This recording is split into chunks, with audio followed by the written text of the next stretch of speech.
Gina, Clayton Johnson, as someone who works with people who are actually victimized in this system, I'd love to hear your reaction to this premise that, this is a system that works exactly as it was designed to work.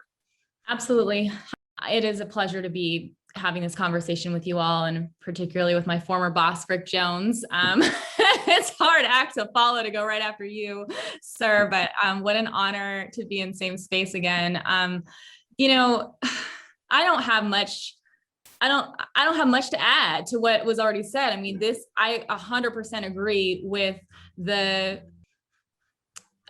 statements that have already been made about the system not being broken, but operating exactly as it was designed. I think one thing that I would say is that, we can go back to, kind of the early beginnings of our criminal legal system in useful ways to draw comparisons and to really understand the racist and white supremacist origins of that system. But I think it's also useful for us to understand that the uptick and the fueling of mass incarceration, the boom of kind of policing and our carceral infrastructure happened over a pretty short period of time, right? 40 years approximately, from the 1970s until 2000s.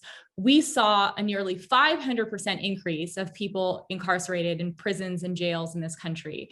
And who those people were, I mean, all I have to do, I myself, was struck, and I don't know that I should have been, but I don't think that you can be anything but struck when you walk into a prison visiting room and you sit with families. And in my particular case, I was in my first year of law school when someone I loved was sentenced to 20 years in prison. And so I had both the experience of visiting as a family member and also visiting as an attorney. And every single one of those times, all you see are Black and brown people, Black and brown families. And you know immediately, right, that the system cleaves across racial lines. Any person who has a moral compass and ethos around equality begins to ask themselves, what is up with this? And I think that, to be a student of the question, the moral question of the why, is to study and to understand everything that, DA Williams, sir,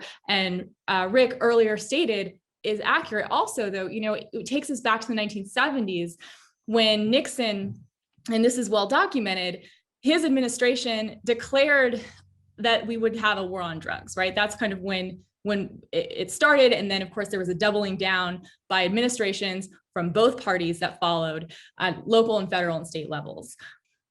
And what we know is that war on drugs started with an object to do two things. One, to marginalize a political left. And number two, to control and to disempower Black communities. And that is very clear. That is like on the record quotes from high level officials. John Ehrlichman, others have said that this was the point of the war on drugs, and boy, has it been successful.